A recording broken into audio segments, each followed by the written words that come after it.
Welcome back, everybody, and I hope you had a great Easter holiday. The topic this week is to continue our discussion about variational autoencoders, and we are going to discuss a little bit more about the mathematics, and we're also going to look at ways we can encode variational autoencoders, and if we get time, we may jump into another very popular generative model, which are called diffusion models. And these are some of the more widely used methods nowadays. After the discussions of diffusion models, which will be the topic of the next lecture, we are going to discuss generative adversarial networks as another generative method. And finally, if we get some time, we will also discuss a little bit about the mathematics of reinforcement learning, but that's only if we get time. Now, concerning project number 2, for those of you who are not doing one project only, one of the simplest things which can be done in connection with project 2 is to just take the data set which you had from project number 1 and apply generative methods like variational autoencoders, generalized adversarial networks, or diffusion models in order to analyze the same data set. So that is a pretty simple extension of what you did in project number 1. And alternatively, if you are doing just one project, you can also include these generative methods in the analysis of the data set.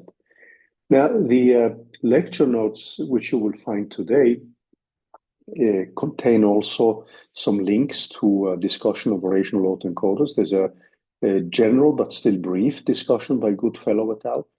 And then in Calvin Luo's tutorial, which is actually pretty nice, and I recommend it strongly, you will find more material. And the same in the well-written paper by Kingma and Welling. There is a very good tutorial as an introduction to variational autoencoders. And a lot of the material which you will find in the lecture notes today is material which I borrowed from Calvin Luo's and Kingma and Welling's articles. Now, the thing I wanted to do first today is, however, to bring back some of the definitions because it's a little bit, it's some time since we met last, and the last lecture was actually before the Easter break. So I wanted to bring back some of the basic definitions. And then we are going to repeat and derive the equations for variational autoencoders in a slightly different way compared to what we did last time. And then we are going to look at how to implement variational autoencoders. And we're going to take a look at some examples which I've taken from Keras. So if you go to Keras and TensorFlow, you will find example codes on how to implement variational autoencoders. And the same if you go to PyTorch's homepage, you will also find their examples on how to implement variational autoencoders. And the data set which I'm using is again the MNIST dataset for handwritten numbers. So let's switch back to the whiteboard.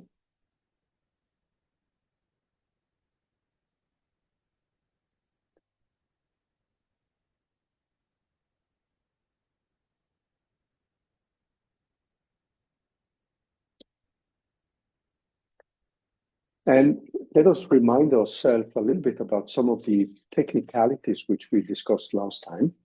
So if we look at the basic task of a generative method, that is to be able to produce a probability distribution. So a quick reminder on what we did in connection with Boltzmann machines.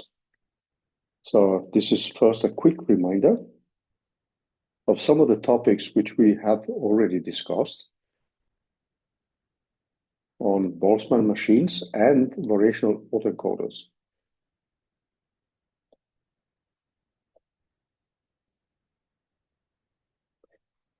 So we have a data set, X, which contains some stochastic variables, which can be a specific data set. It doesn't need to be a set of stochastic variables, but we have some input data to which we want to generate a probability distribution, which we then in turn can use to generate, let's say, new images.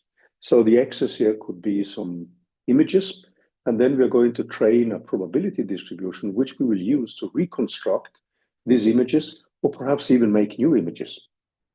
So in our case, what we have assumed that this x's, so the x of i's, are independent and identically distributed. This is this acronym IID. And the total probability distribution, P of x, so this is the uppercase X, so that stands for the whole domain of events, is now simply given by the product of all these x's. So these x of i's are then in the domain uppercase letter X, and then we have the individual probabilities Px of I. And we have made a model for these probabilities. Our model, which also includes the hidden layers, with hidden layers.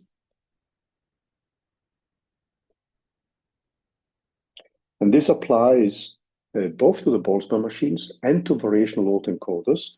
So we label these hidden layers with a variable h, and then we're going to have an hj, which is a stochastic variable in a domain h.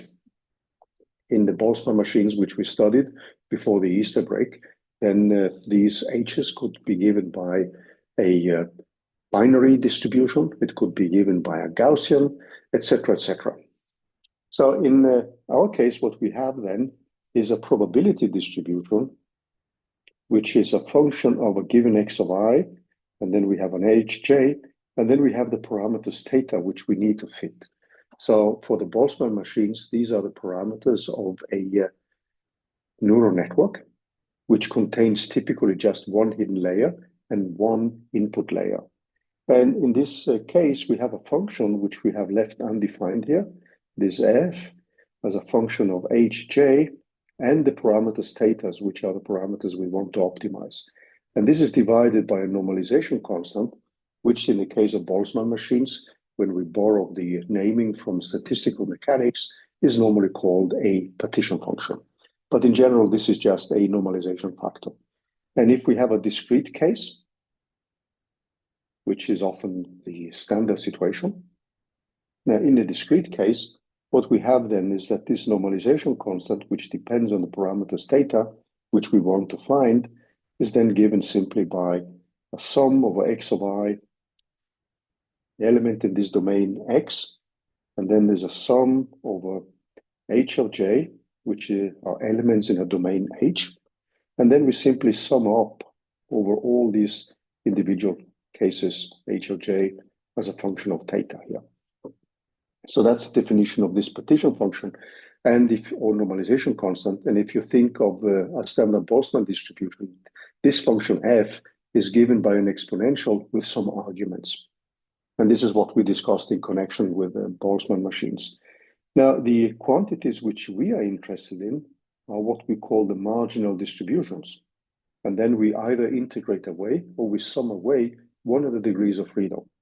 So the marginal distribution which we are typically interested in is one which depends only on P of x, because we want to generate, say, new images. So what we would like to have then is some P of x of I. And since we are still assuming that this is a discrete set of events, we have an h of j, a sum of h of j, and then we have this specific function x of I, h of j as a function of theta divided by the normalization constant. And similarly, we can have a marginal distribution, and this is what we used in order to set up a Boltzmann machine. And this was done 2 lectures ago. And this is given by a sum over the x's.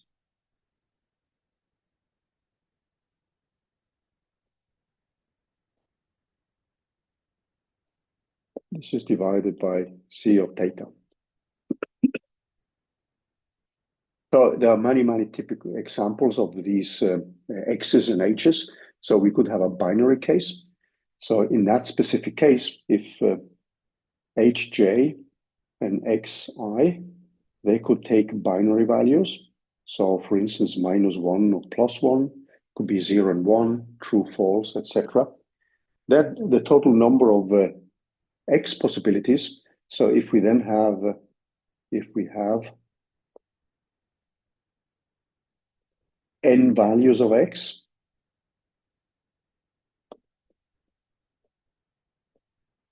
and if we have n values of H, then what we have then is that the number of configurations for X, of configurations of way we can realize these X values,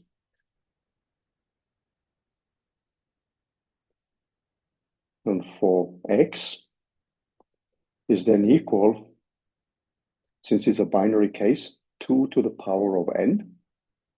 And you see that even with, let's say, n equal 100, this is a huge number, because 2 to the power of 100 means that it's something like 10 to the power of 30. And that is a number which is normally larger than the number of stars which we have in the universe.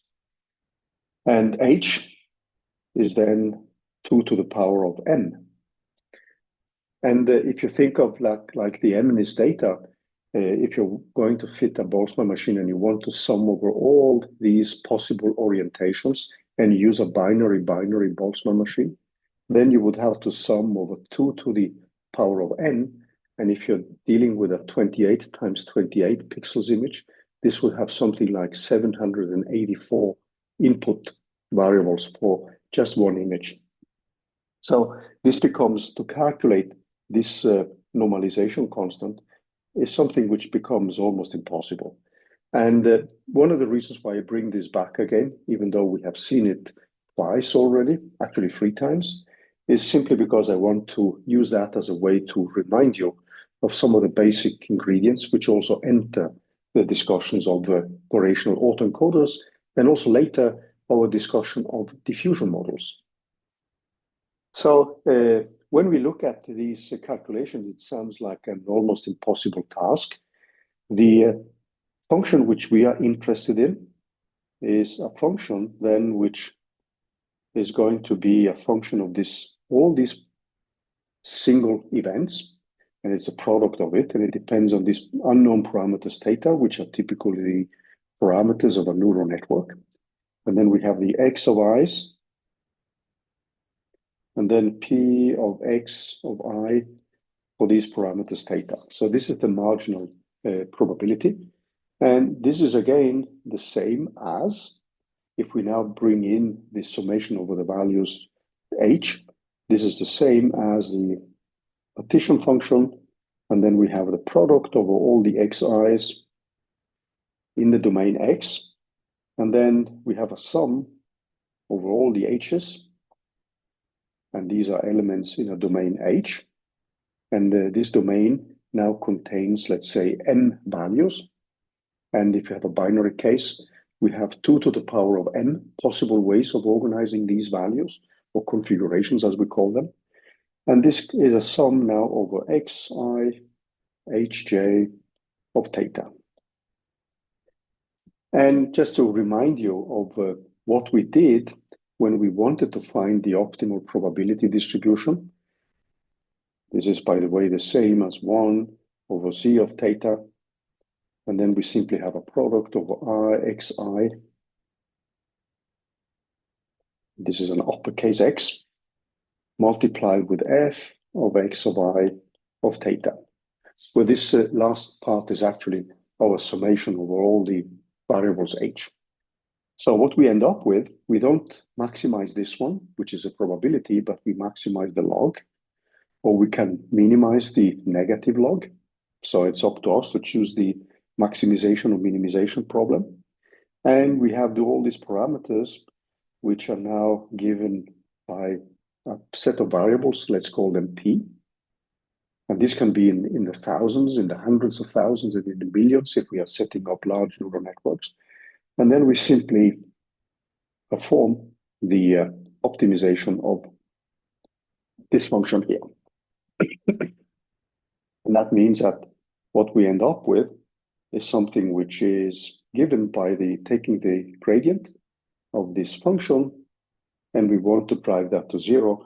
And what we showed in connection with the calculations of Boltzmann machines is that this function here is something which can be rewritten as a sum over xi, and then we have an ansatz for the function f. So this is a log of f of xi of theta. So here we will simply sample from this specific function which we have chosen. And typically this f is a function which is given by an exponential with arguments x and theta given by some specific function. That means that when we take the log of an exponential, we simply have the ansatz for the argument of the exponential in a Boltzmann distribution. And then the final piece was actually given by us having to calculate an expectation value, which is then solved by standard Monte Carlo sampling, normally done by some Markov chain approach. And we used typically Gibbs sampling when we were setting up a Boltzmann machine. So this quantity which you see here, this one, this is just the expectation value of this specific function here. And these are the quantities which we want to calculate, and we obviously want to drive them to zero. And in the literature, this is normally called a contrastive optimization, where we have this first term here, which has a positive sign. If we invert and do a minus log, then clearly this term would have a minus sign, and this would have a plus sign. But these are the quantities which we need to optimize when we are dealing with Boltzmann machines. Now, when we now take the step further and introduce variational autoencoders, then there are some technicalities which we need to look a little bit more at. And let's try to remind ourselves of what we did last week. So when we look at variational autoencoders, and now I'm going to simplify the notation a little bit. So let's quickly remind ourselves of variational autoencoders. Now, the basic philosophy here is that we are going to define an encoder function, which then is used to reduce the dimensionality of the problem and brings us into a latent space. And then from this latent space, we are going to find a new probability, which brings us into a decoder stage. And from this decoder, we can actually extract the final probability distribution. So I'm now going to simplify the notation. So the x of i's are simply going to be replaced by x's. And this h of j are simply going to be replaced by h's. And I'm going to take as an example a continuous distribution, although in general, when we are doing our calculations, our distributions are, it's very seldom that we have a continuous case, unless we have an analytical expression for the distribution. So what we want then is obviously this probability distribution, which is a p of x of theta, which I'm now going to relabel as a p of theta of x. So that's the final distribution which we want. Now, if I use the product rule, which we discussed some time ago, I can rewrite that one as the probability of x and h. So that's the probability of finding x and h divided by the what is normally called the conditional probability, where I have a h given an x value. So this is the kind of a setup which we are interested in finding. And what we want at the end is actually this quantity here. Now, in our case, this quantity, which we want to set up, p of theta of x, is actually going to be given by an integral over h, where h is now a variable which is pulled out from the domain uppercase letter h. And in the notation below, I'm going to skip these kind of subscripts in the integral signs. And this is simply going to be given by a p of theta of x of h, which in turn can actually be written when we use the product rule. And now I'm skipping this subscript of p of theta of x of h. So now I'm just inverting it, and times a probability for h, given these parameters theta. Now, later, we are going to simplify in the construction of an autoencoder. We are going to make a model for this p theta of h, which is simply going to be a standard normal distribution. And then you will see that we are going to skip the subscript theta later. But now we're going to keep it like this. And theta are parameters which we want to optimize. Now, the basic philosophy of a variational autoencoder is a picture which we made last time as well. So we have a data set here. So we feed in some x. So this is our original data set. It could be a set of images. And in our case, it's an example which you will find in the Jupyter notebook.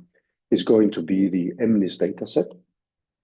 And as I promised, I mean, the MNIST data set is the one which I'm using throughout this semester as an example for basically all the machine learning methods which we are going to encode. Now then, there is a transformation here to a encoder part. So we're going to write it like this. So this is the encoder. And then we need a probability for finding h given x. So this is the input and this is the encoder. And following the philosophy of autoencoders, we now perform a dimensionality reduction. And this brings us into an effective space, or what is often called a latent space. And this is the space which we want to be as effective as possible in reproducing our data. And here we produce this probability P of theta of h. So now we have parameters phi.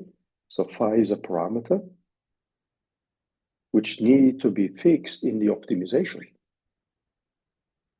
Now here we have the latent space, which is defined by this variable h. So if you think back to Boltzmann machines, this is what we call the hidden variables. So it plays very much a similar role like you would have with the hidden layers in a Boltzmann machine. And then this is then transferred into a so-called decoder, where we actually try to reconstruct the data set. So let's just single this one out. So that's the decoder part, which we have here. And then the other one is the encoder part. And then we have a probability distribution, which brings us from the latent space.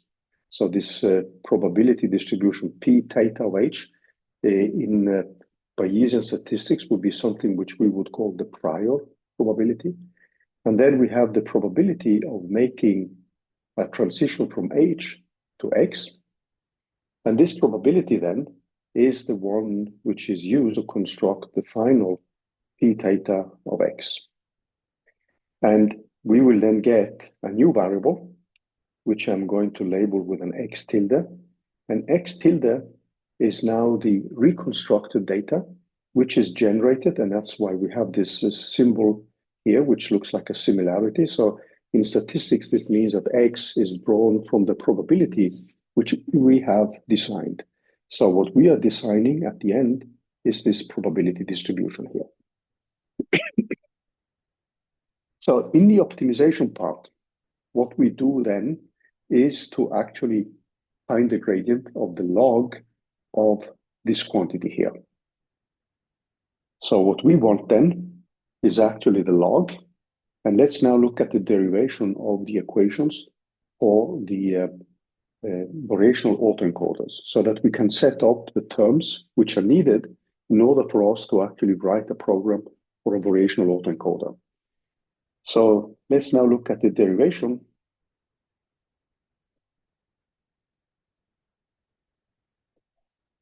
of VAE equations.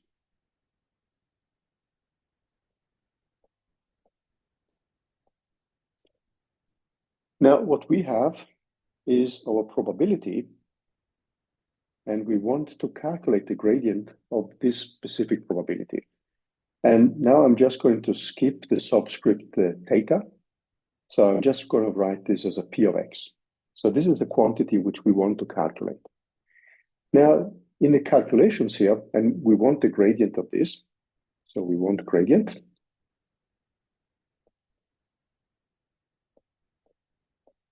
So let's see how we can bring in these elements, like the encoder and the decoder part, together with the latent space. And then we can connect all these different probabilities so that at the end we have a model which we then can train and then hopefully find a reliable representation of both the encoder, the latent space, and the decoding part. And the latent space should be a space which represents fairly well the degrees of freedom which we have. So what we are going to do now is to take this equation, and we are simply going to look at this probability Q of phi of H. This is a probability. And when I now integrate this over all the H values, we are assuming that this quantity is normalized properly. So that means that this should be equal to 1. So what I'm going to do now is simply to multiply log P of X. And keep in mind that in principle, there should be a subscript theta here, because that will depend on the parameters theta, but it will also depend on the parameters phi. But now I'm just writing this as a P of X.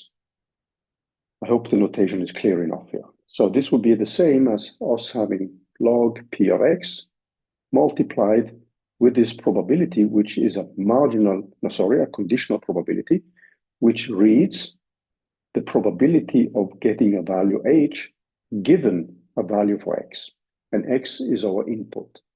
So what we have then is that we can rewrite this as an H of X of D of H. As of now, these are just the unspecified probabilities, and at the end, we will have to set in some specific expression for them. And it shouldn't come as a surprise that in many of the modelings of variational autoencoders, these probabilities are actually given by some multivariable Gaussian distributions. That's a pretty common choice. Okay, so this quantity here, since P of X doesn't depend on H, we can then rewrite this as a Q of phi of H of X, and then I have a log P of X of D of H. Now, this is something which we again can actually write as an expectation value, because log P of X is just a function, and this is a function which will implicitly depend on H. So we are going to write this now as H given by this probability Q of phi. And this is an expectation value, and it's the expectation value of log P of X. Now, what we can do then is that if we use the product rule, we can then bring in this probability of finding P with respect to X and H. So this quantity which you see here is something which we now can modify by bringing in the product rule. So let's try to rewrite this. So when I also write the notation in this specific way, this means that the numbers H are actually drawn by this probability distribution Q of phi. I will actually, in the notes here, I will write this as, and this is the same way I've actually written it in the lecture notes online, of H of X. So it's a little bit more crummy notation here. But now I can actually rewrite this as a log, and now I'm using the product rule for probabilities. And there's going to be a probability of X and H divided by P of H of X. Then what I'm going to insert again here is number 1. And now I'm going to define 1 as the ratio between Q of H of X. So this is the encoder part, which is going to take us from the full space down to the reduced space, as we did with traditional autoencoders. So if I plug that one in here, what I'm going to get then is the following equation. So this is given by E of Q. So we are drawing the H's according to this model distribution, Q of phi. And this is going to be an expectation value of log. And the expectation values are quantities which we will calculate using standard Monte Carlo sampling. That's the way all these samplings are done. And then I have a Q of phi of H of X.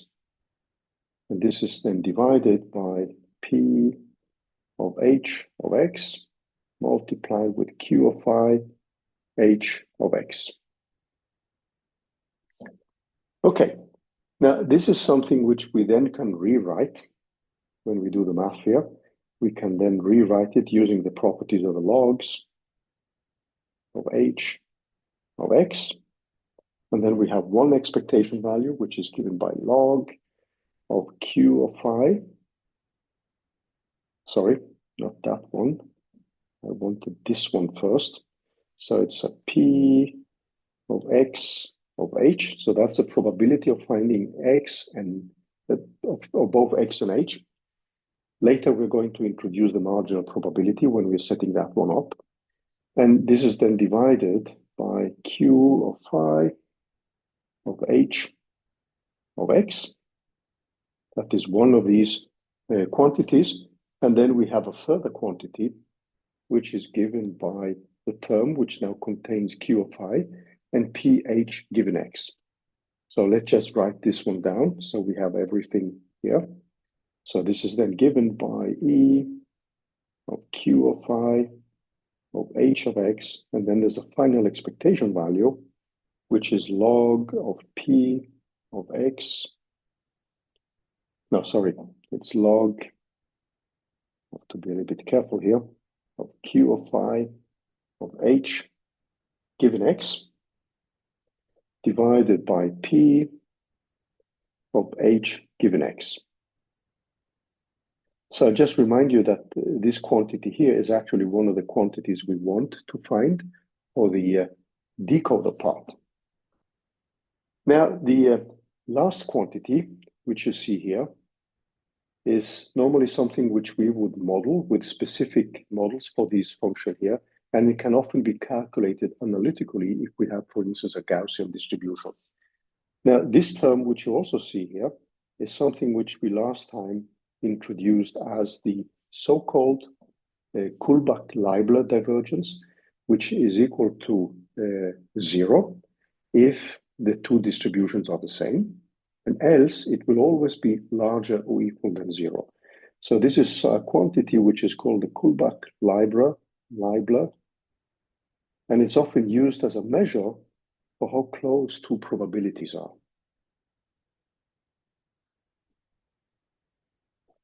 And we use a notation for this quantity, which we call DKL. And in our case here, this will be given by Q of phi of HX. And then we have this double bar here, P of H of X, like that. And this quantity is always larger or equal than 0. It's either 0, so it has a lower bound in case the two probabilities are the same. And if they differ, this is something which will always give us a quantity which will be larger than 0. And you can show that. We are not going to prove that. That means that we get a variational bound or a lower bound on the values of the probability log P of X. So this means that in total then, what we will have is that our log P of X is going to be written by something which is given by, when we now set everything together, we are going to get something which will be larger or equal than 0. So this will be given by E of Q of phi of H given X. And then we have an expectation value of log P of X of H divided by Q of phi of H given X, plus this Kullback-Leibler divergence, DKL, which I write like Q of phi and then P of H given X. And since this is larger or equal than 0, we can write this as E of Q of phi of H of X expectation value. So these are expectation values of log P of X of H, of Q of phi of H of X, and this is larger or equal than 0. This quantity here has a name in the literature, and it's called an evidence lower bound. So this term, which we have singled in here, this one, has a name which is called ELBO. This is a short acronym for it, but it stands for evidence lower bound. And the reason why variational autoencoders are called variational is that we are going to perform an optimization on a quantity which we know has a lower bound. So this means that, so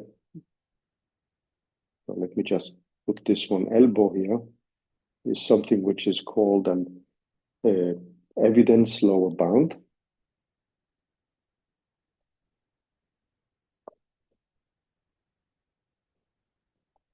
And it leads to the name variational and leads to variational calculus, a variational bound. So when we are varying the parameters, we know that we have a lower bound. Now, one thing is now that we don't know this quantity, and this is the quantity we want to reconstruct. We don't know this P of X. Actually, we don't know any of these distributions. For some of them, we would have to make a model, and others one we would have to establish by performing the optimization. So keep in mind as well that till now, we haven't calculated any gradients. So we've just been setting up the expressions for log P of X. Later, we will actually have to set up the gradients with respect to phi and to the parameters theta. But let us now just work through the equations here and see where we get before we start looking at how we would calculate the gradients, because that's what we will need if we are running a stochastic gradient descent approach with a given number of epochs. So we don't know this quantity, but what we know is that we can rewrite P of X of H. This is something which we can rewrite as a P of X given H. This is just a product rule times P of H. So now we introduce a parameter theta, which becomes one of the variational parameters in our optimization. So we introduce theta, which means that this probability Px of H is actually a probability with a given theta. So previously we actually wrote this as a P of X of H and theta.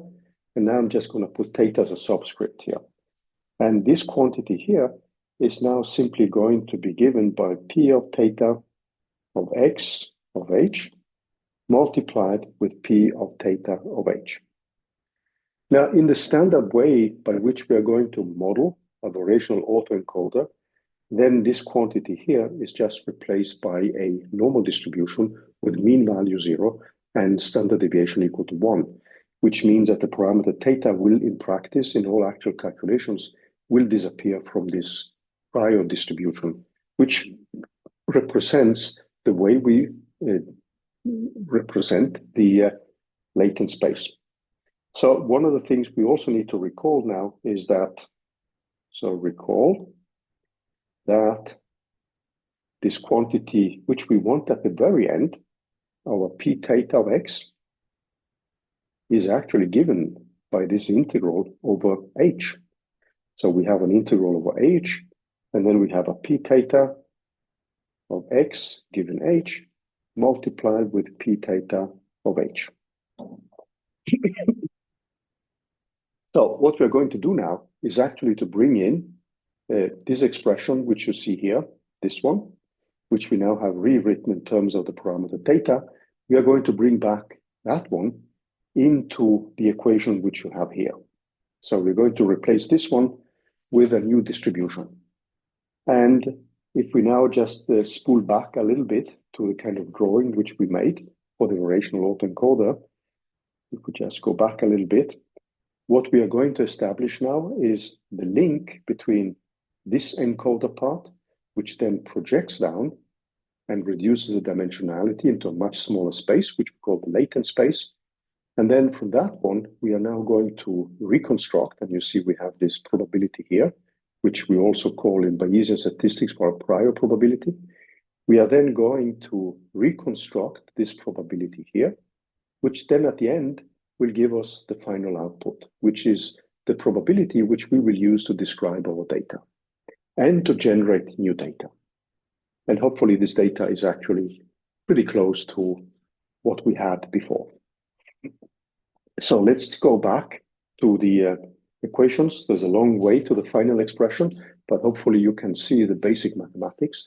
And then with the equations which we are going to establish, at the end, we have to make approximations. And that means that making approximation means that we have to find some ways to model these unknown probabilities. So this is the equations which we are now going to change, and let's do that. So if we now look at this lower bound probability, so this elbow quantity, Q phi of H given X, and this expectation value which we have of log P of X of H, and now we are going to use the product rule and simply rewrite that one in terms of the new quantities. So we will rewrite this in terms of the expectation value of H of X of log, and then I have now my probabilities, which depends on the parameters theta, which will also be part of the parameters we need to optimize, and P of theta of H.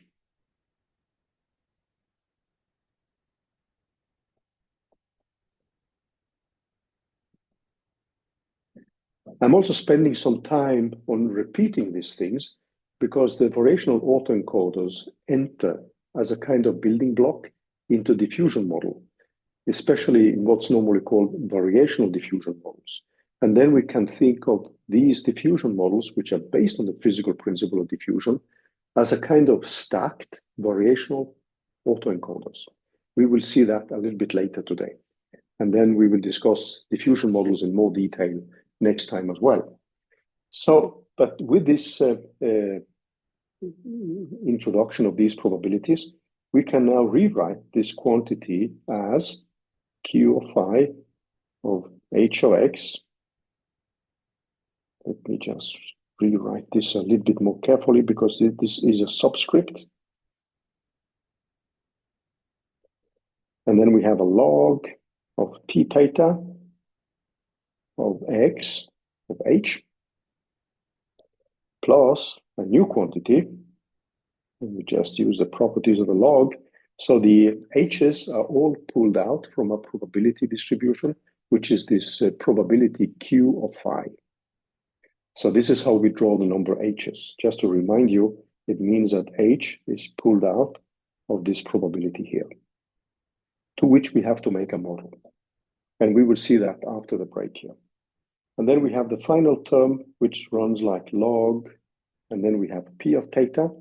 And as I said, this P of theta does not normally include theta as a variable.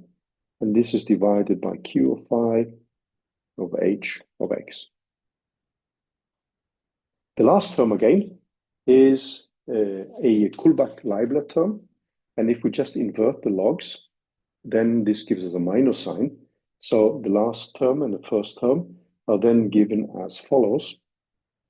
And we get an expectation value of E of Q of phi of H of X. And then we have a term which goes like log of P theta of X of H. And then if we just change the logs, then we get the minus the Kullback-Leibler divergence, which is a number which is always larger or equal than 0. Q of H of X and P of theta. And as I said, P here is normally given without having a parameter theta. Now, the first term which you see here, this one, is called the reconstruction term.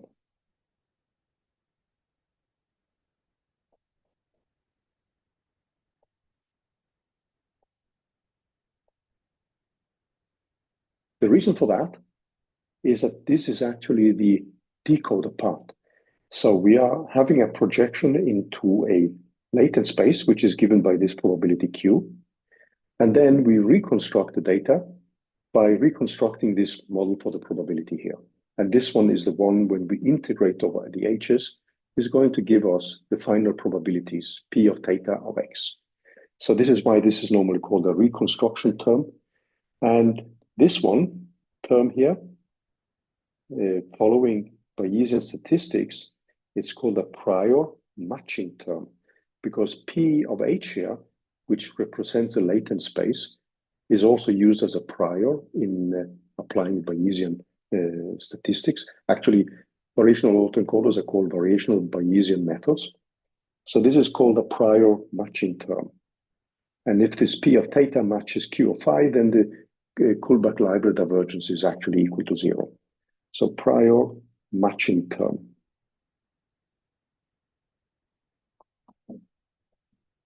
So what we have now, and before we take a break, let's now look at the kind of mathematical expressions which we've gotten.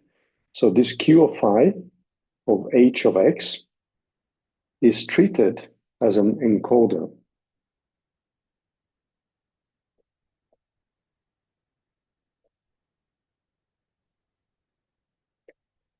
And it's common to make a model of it. And this encoder here, the typical model, which is used in most of the applications, is that this follows a Gaussian distribution for the variables H.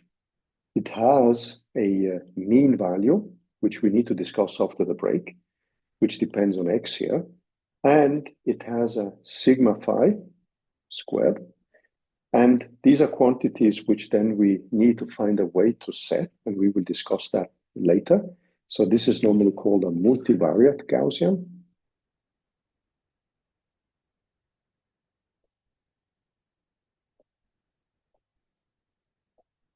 So what this quantity is doing is actually it transforms the inputs into a distribution of possible latent variables H. Now the P of theta, and now we're going to take a small break here. So P of theta of H is often just written as a P of H because it has no parameters. And this is given by a normal distribution for the variables H with 0 mean value and variance equal to 1. So what we are doing then is that we are learning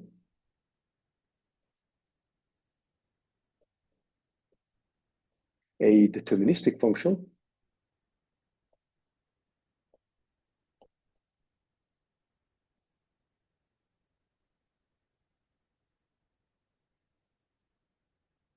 So this deterministic function is now going to be P of theta of X given H to convert a given latent vector into an observation X, which then can be interpreted as our decoder part. So this term here is the decoder. And that is going to be used then when we integrate over all the H's. That will give us our final probability distributions. So what we're going to do after the break now is actually to look at the various computational elements and at ways to implement this using either PyTorch or TensorFlow. The advantage of doing this is, for instance, that this Kullback-Leibler divergence can be computed analytically when we have these specific models like we did here. If you now look at these quantities here, this quantity here, we would have a model for it, and that enters into this integral here. And finally, we also have a model here, which means that we can calculate that analytically. So after the break, we are going to look at how we can do this and what kind of optimization problem we are going to deal with and how we are going to do these calculations.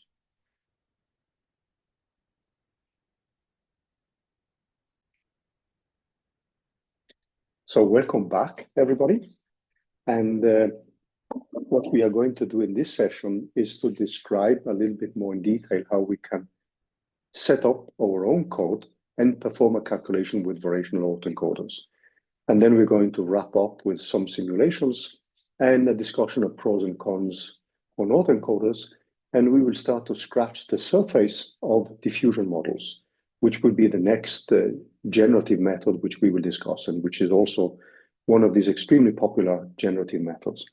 Now, what we ended up with is a set of equations which we need in order to maximize the problem, in order to find the parameters theta and phi. So we will have parameters theta here, and we're going to have parameters phi here. And as we said before the break, normally we would have a model for both p of theta and p for the latent space. This quantity which you see here does not depend on theta. It is normally given by just a standard normal distribution with mean 0 and variance 1.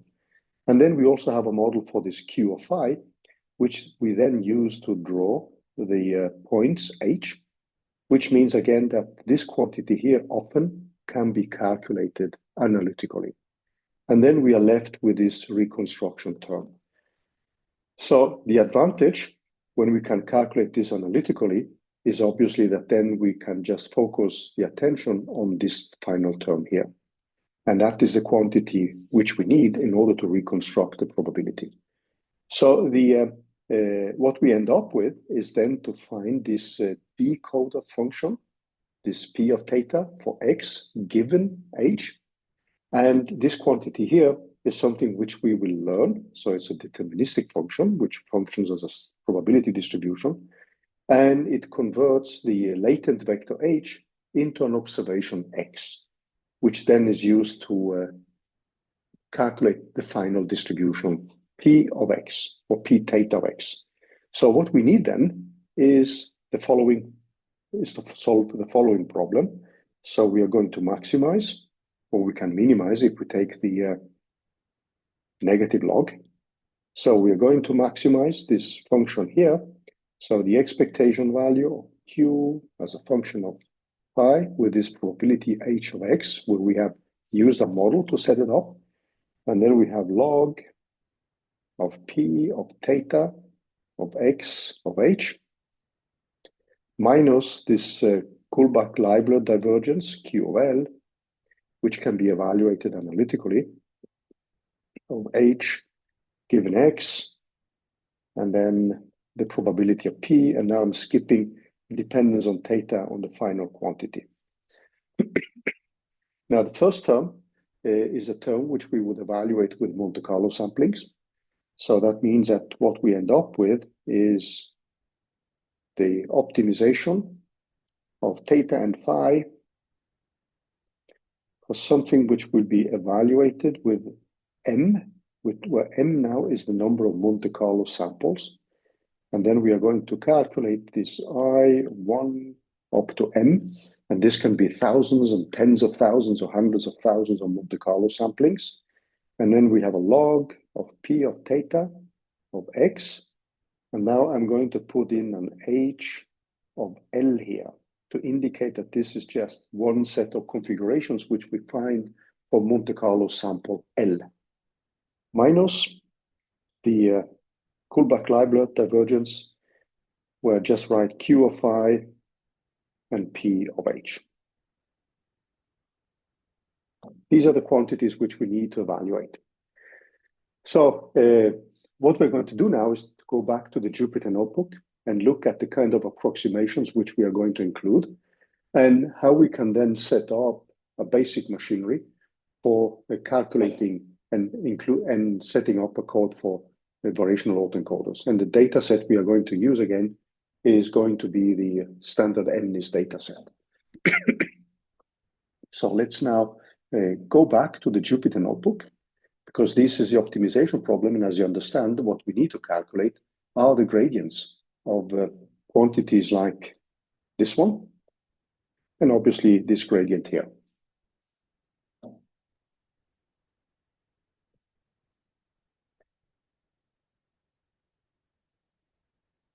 So let's go back to the Jupyter notebook here. And I should also remind you that the Jupyter notebook contains essentially everything which I've done on the whiteboard here, but I normally prefer to slow down the pace so that we can look at each term individually so that it is clear what we need to set up. So you will essentially just find everything which I went through on the whiteboard listed here. So I'm just going to scroll through that one quickly. So also to remind you, this is the definition of the Kullback-Leibler divergence, and it's a measure of how close we are to a given probabilities. So the P of X will be the ideal one, and Q of X will be a model. And clearly, if the probabilities are equal, we have log of 1, which is 0, and then the Kullback-Leibler divergence is actually 0.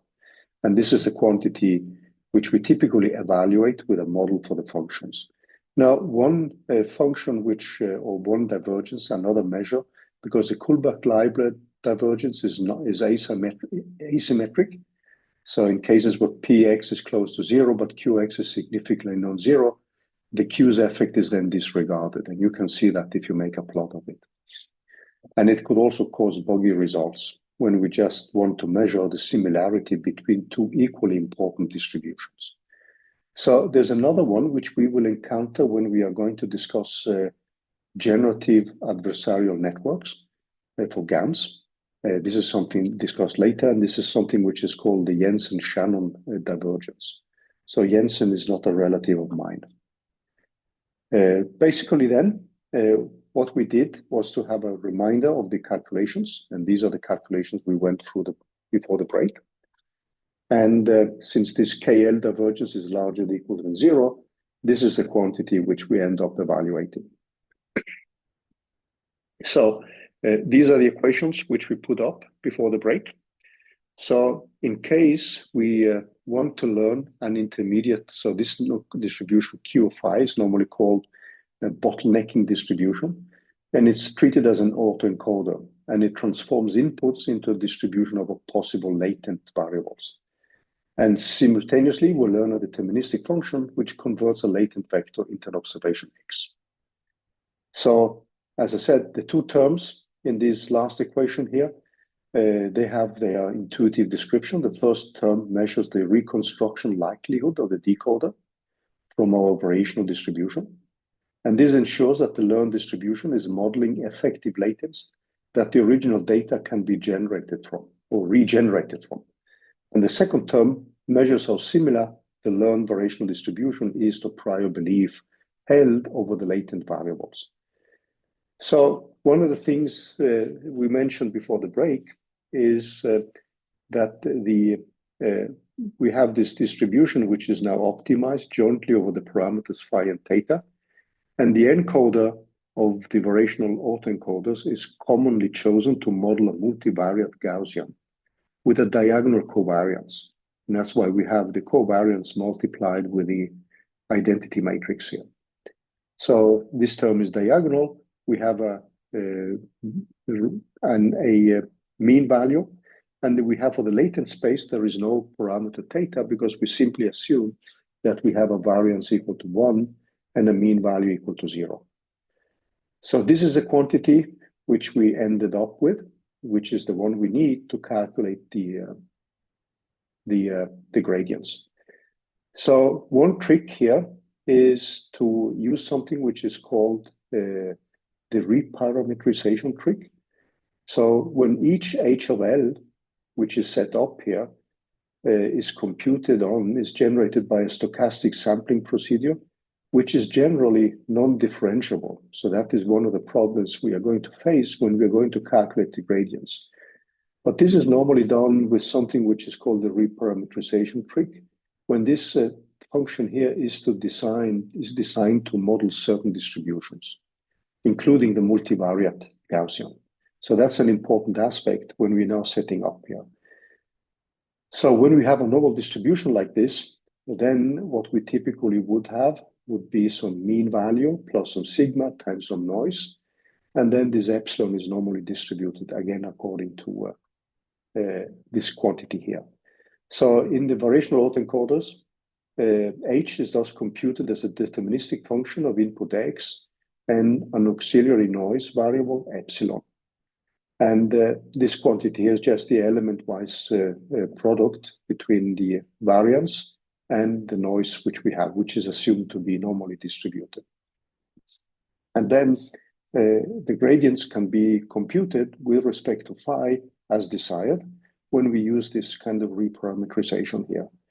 And the variational autoencoders uses this reparameterization trick and Monte Carlo estimates to optimize the elbow jointly over phi and theta. That means the distribution which we end up calculating here. So this is the one which is evaluated by Monte Carlo techniques. So after training, a variational autoencoder generating new data can be performed by sampling directly from the latent space and then running it through the decoder. And then the variational autoencoders are particularly interesting when the dimensionality of H is less than that of the input X, which is one of the features which we always have with an autoencoder, that the latent space is normally much, much smaller than the input space. So when you're setting up the gradient descent, we need some small tricks here.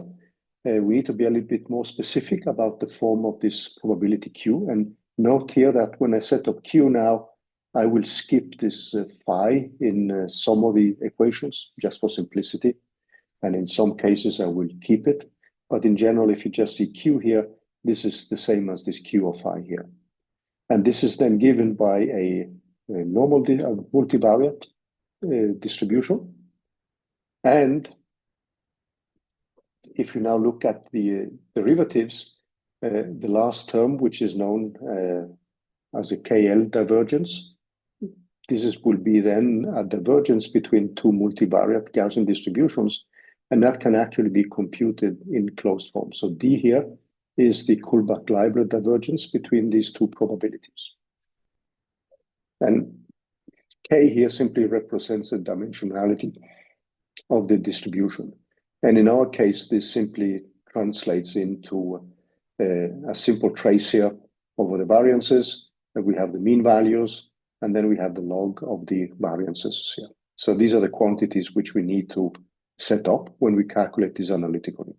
And to calculate the gradient of that one with respect to the parameters is something which is then fully doable. And then the first term, which we discussed actually, is this term which we have here. This is the more tricky one. And when we are then having to calculate the gradients, we are simply going to use sampling here, but getting a good estimate would require passing many samples of H through some function f, which would be expensive. However, when you do this kind of stochastic gradient descent, we would take one sample of H and treat this log P of X for that H as an approximation of this quantity. After all, we are just doing stochastic gradient descent over different values of X sample from a data set X. And the full equation we want to optimize is this equation here. So in computing the gradients, if we take the gradient of this equation, the gradient symbol can be moved into the expectations.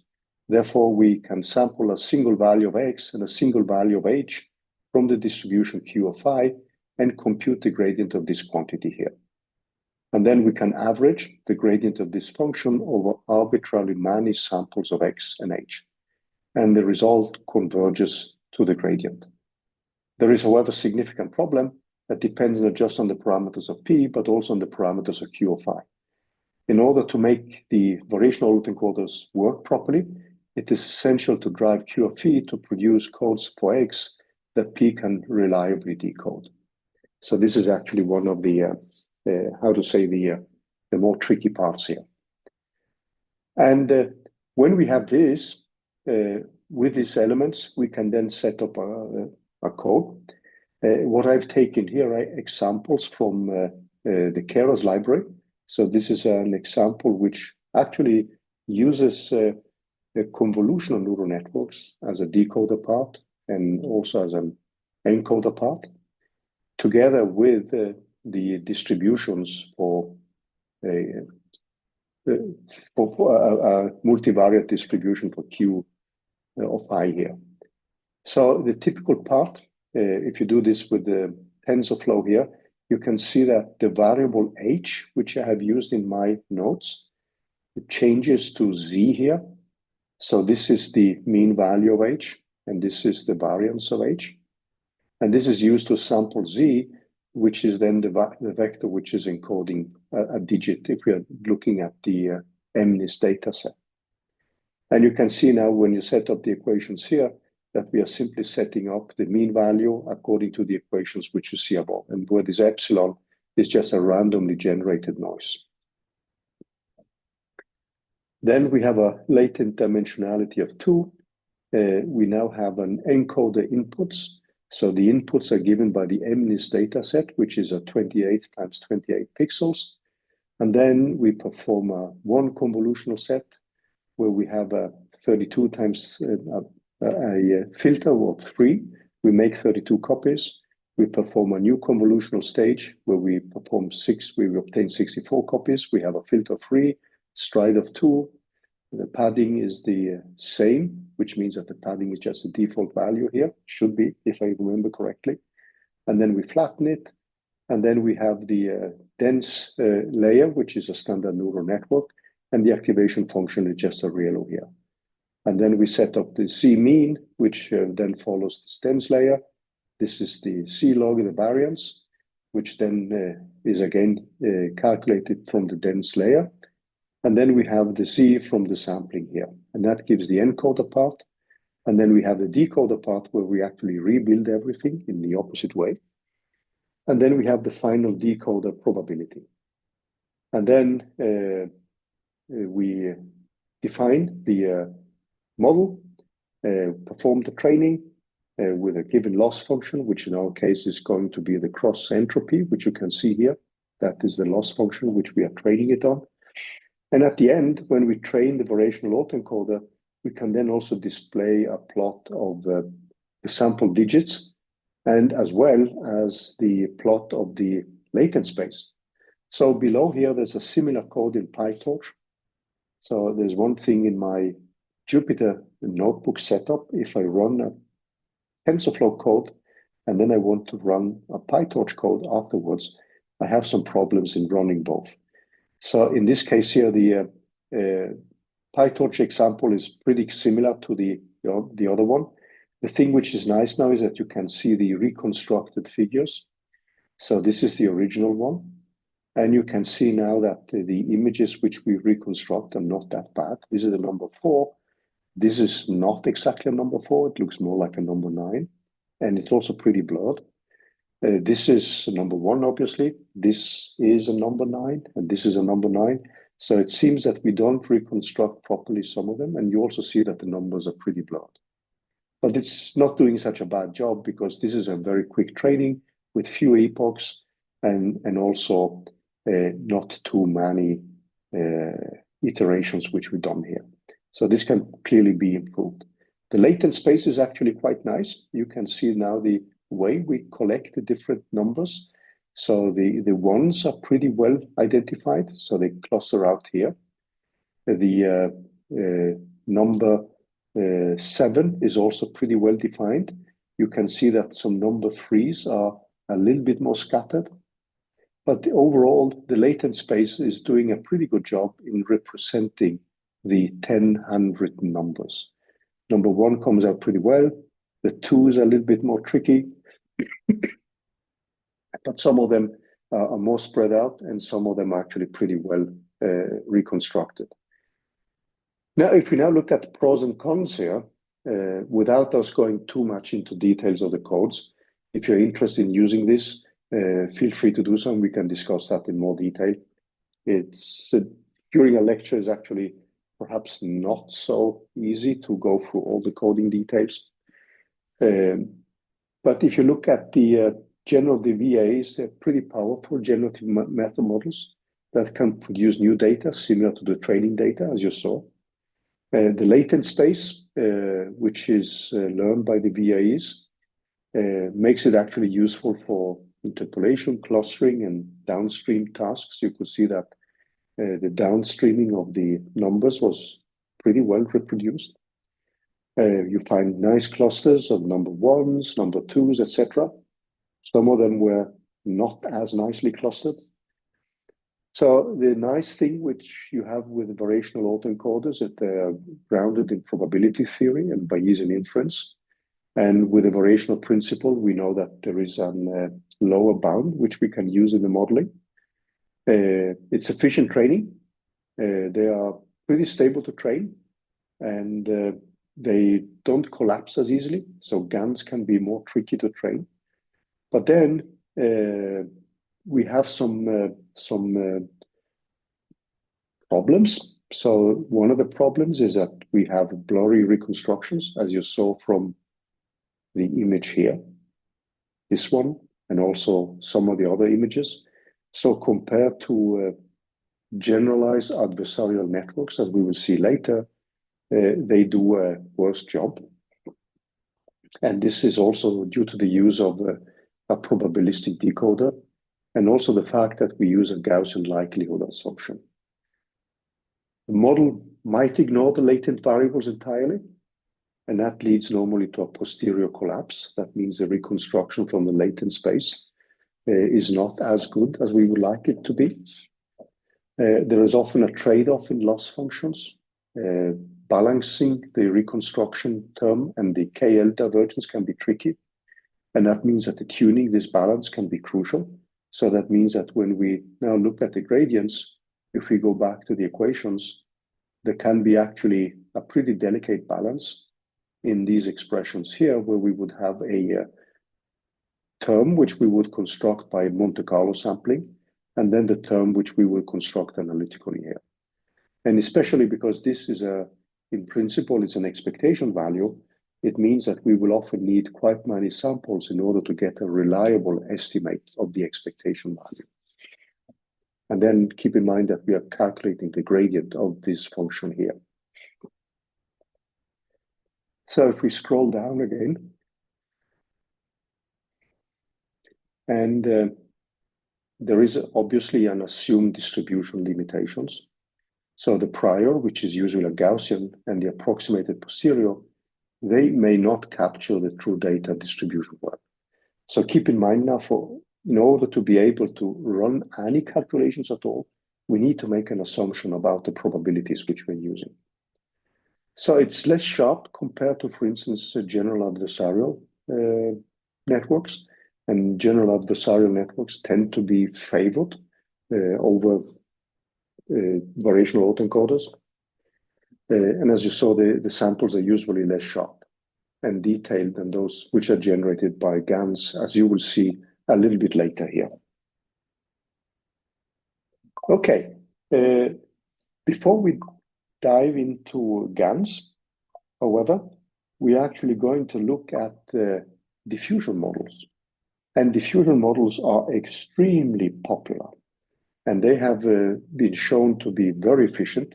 So what we are going to do now is to start scratching the surface of diffusion model, and we will use that as a continuation of the variational autoencoders, because there's something which is called variational diffusion models, which you can think of as stacked variational autoencoders. So they are inspired by physics, thermodynamics, diffusion equation, and they define a Markov chain of diffusion steps to slowly add random noise to data and then learn to reverse the diffusion process to construct desired data samples from the noise.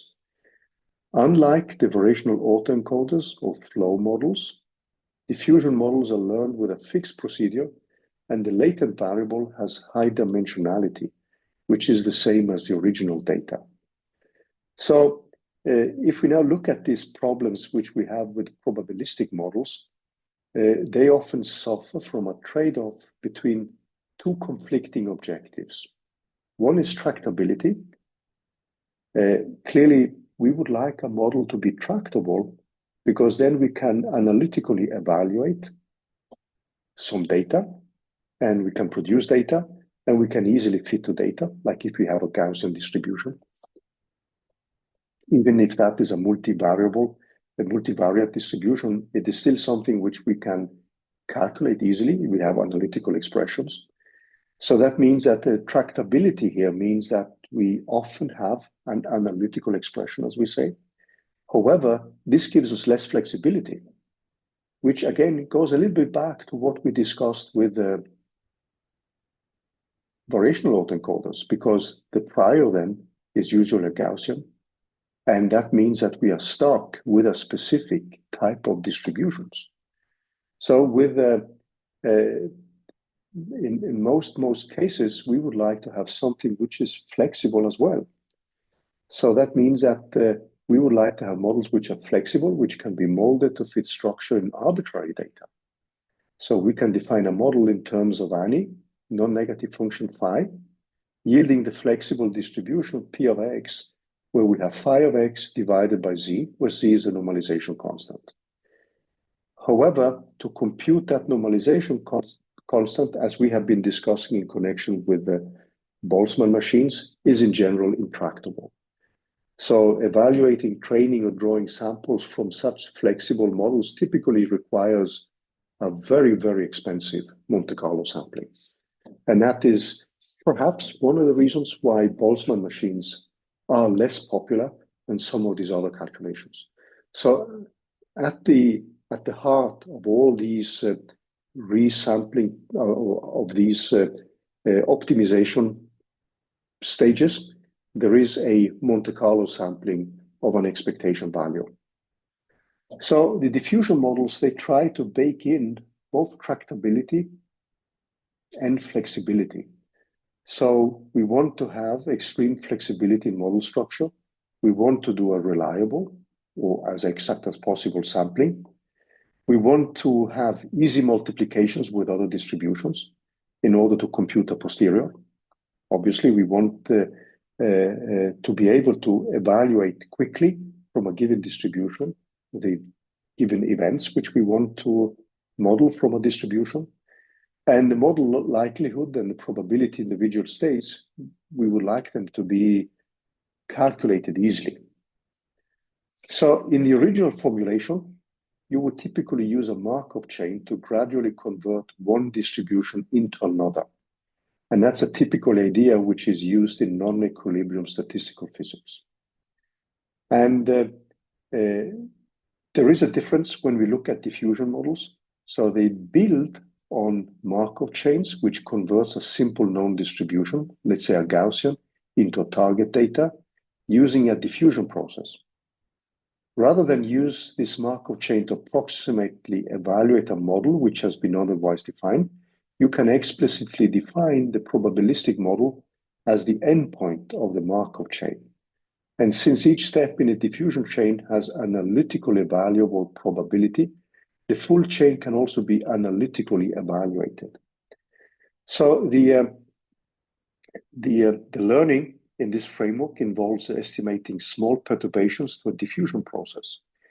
So estimating small analytically tractable perturbations is more tractable than explicitly describing the full distribution with a single non-analytically normalizable potential function. And furthermore, since a diffusion process exists for any smooth target distribution, this method can capture data distributions of arbitrary form. So what we're going to do now is to go back a little bit to the autoencoders, which we had last week and above. And as a first attempt at understanding these diffusion models, we can think of these as stacked variational autoencoders, or what we might call recursive variational autoencoders. And let us try to see why. So many of the things which you will see here is actually inspired, and I have borrowed from the exposition of diffusion models by Calvin Lure. But let's now switch back to the whiteboard and look a little bit more in detail at some basic mathematics of Markov chains and diffusion models, and then try to set up the link between a diffusion model and variational autoencoders so that you see the steps here. And one of the important aspects is to make small perturbations to a diffusion process.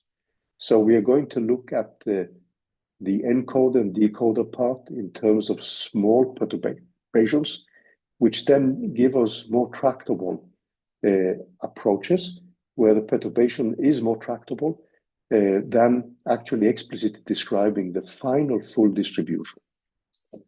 So let's take a look at or remind ourselves about the basics of a Markov chain. We had discussions about this when we looked at the calculation of the gradients of the partition function, which we discussed in detail for Markov chains applied to Boltzmann machines. But let's now just quickly remind ourselves about some of these technicalities. So I'm going to switch back to the whiteboard now.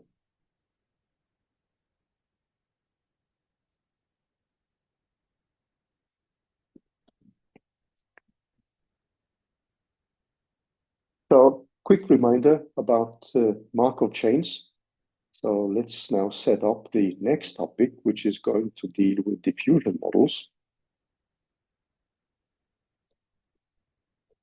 and Markov chains.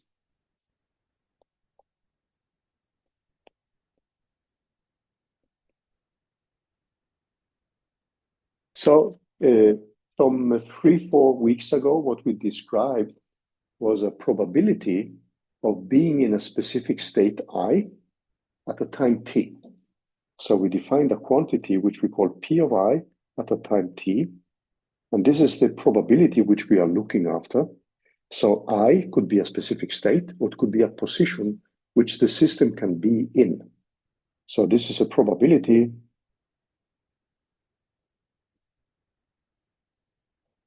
of being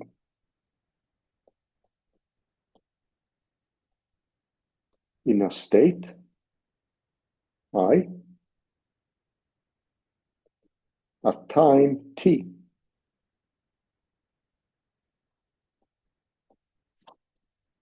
Then, if we now look at the discrete case only, if we look at the definition of a Markov chain, this is a process which depends only on the previous time. So we would have a probability P of I of t, which then is given by a sum over all the positions which the system, or all the states which the system can access. And there is a probability distribution, which we call Tij. This is normally an unknown quantity. We would often have a model for this one. And then we need to set up the Markov chain, where we now have a probability of being in a state j at a time t prime. Now, this quantity which you see here, this one, is normally called a transition probability. Now, this transition probability can be time dependent. So you don't need to think of this variable t as time, but it's handy when we are discussing this. So you can now think of you being in a state j at a time t prime, and then you make a transition to a state I in a small time fraction, which is given by t minus t prime. So this is often called a transition probability, and it is in general an unknown quantity. But both P and T are probabilities. So Tij, as it's written now in this discretized form, is something which defines a stochastic matrix. So this Tij is normalized. So Tij is a stochastic matrix. If we sum over all the columns, they sum to 1. It has also its largest eigenvalue, a stochastic matrix, and you can prove this, has its largest eigenvalue equal 1. So this is now a stochastic matrix. This is an element of a stochastic matrix. Stochastic matrix T. So this is element Tij of a stochastic matrix T. And the stochastic matrix has 1 as its largest eigenvalue. So we can often define this. You will often see it written as something like this, j to I. So it means you make a transition from a state j to a state I. And similarly, the probabilities P of j are also normalized. And if we have a discrete amount of them, what we would have then is a vector P of t, which we then can write as a P0 of time t, P1 of time t, and if we have something like n probabilities, we have a vector of length n. And each of these represents a probability of being in a given state at a given time. So we can assume that this quantity here is, if we assume that it's time independent, so it can be both time dependent and be time dependent or time independent.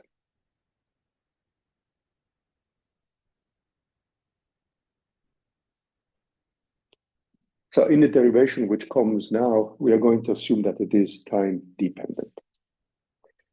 So that means that when I now look at a probability P, if we write everything as a vector times a matrix, so we have now, instead of putting the subscripts for a specific state, we can write this as a matrix T multiplied with a vector at time T prime. So if we assume that it is time independent.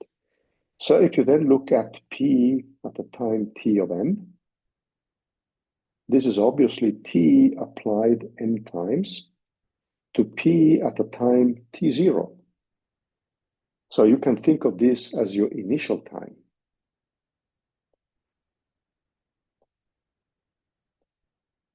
Now, in the limit, when Tn goes to infinity, what happens then goes to infinity. What happens then is that this equation here of P T of n moves over to T of m, or rather, it moves over to T to a given time n multiplied with P T of n. So that means that the equations become time independent and we have reached the most likely state. So which then means that P T of n is actually given by this T of n to the power of n over final time T of n.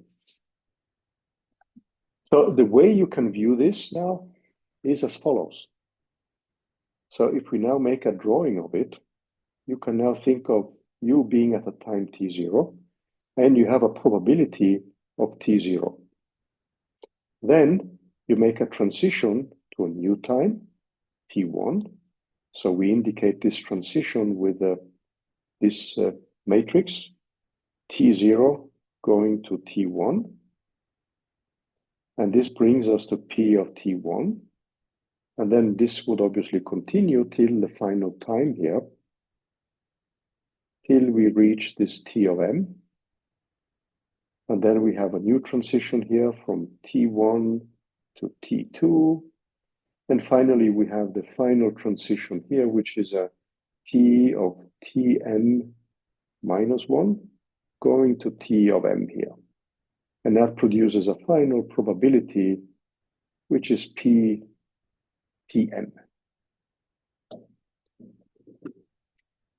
So before we stop today, let us now also look at the variational autoencoder map, which we had before the break.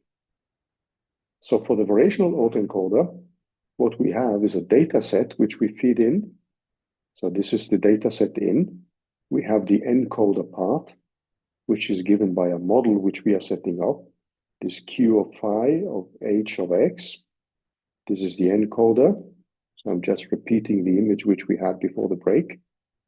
This brings us into a latent space where we have h and p of h. This is our prior. This is the latent space.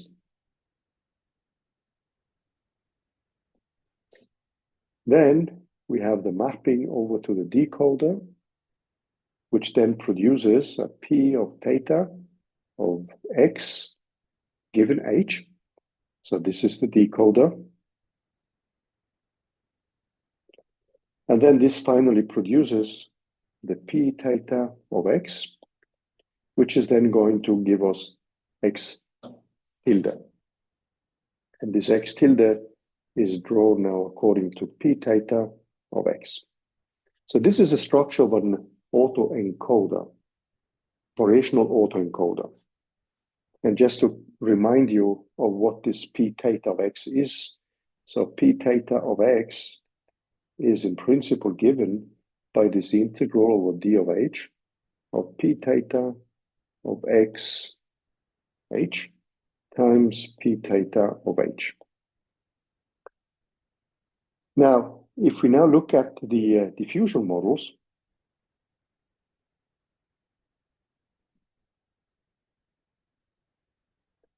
and this is the final figure which we're going to make today. So what you will see then is that the diffusion model can be thought of in a specific form as a stacked variational autoencoder. So you could think of x0 as your initial data. So this is data which is fed in. Then there is an encoder part, which then brings us, and now I'm skipping different parameters here. So from x0 to h1. Then this proceeds now to the next one, h2 here. There is a new encoder part, which brings us to h2 via h1. And this can now continue to the final one, hm here, where we then have an encoder part, which is given by q of hm, given hm minus 1. So the point now is to make small perturbations. And that is going to give a series of such encoder parts, which hopefully are tractable and which will be able to incorporate in a better way the features which we want to have in the latent spaces. So you can actually view this as some kind of stacked variational autoencoders. So this again produces a new probability, which we call for h of m minus 1 divided with h of m. This continues now all the way here. So we would have a p h1 of 2. And then finally, we produce p of x0 of h1. And this quantity which you see here, this quantity, is the one which will give us x0 tilde, which is then drawn from a probability p of x0. And this is what we will discuss in some more detail next time we meet. Now, next time, however, is not next week. That's actually in 2 weeks because May 1st is a public holiday, as you know. So that means that the next lecture is May 8th. And let me just quickly sketch some of the plans which we will have for the rest of the semester. So let me just do that and then we stop. So if we just scroll down here, I put up the plans for the rest of the semester. So the idea is then to discuss on May 8th diffusion models and look at how we can encode them. And then we may start on general adversarial networks. And this will also be the last lecture as planned. But if there is an interest, we could also say something about reinforcement learning. But my kind of idea is actually to stop on May 15 and use also the rest of the time to project work and use May 22 for project work. But if there is an interest, we may also say something about the mathematics of reinforcement learning. Since we have now been dealing and been mounting all these statistical models and Bayesian statistics, Bayes' theorem, etc., there is a short way to discuss some of the basic mathematics of reinforcement learning. So this stops today's lecture.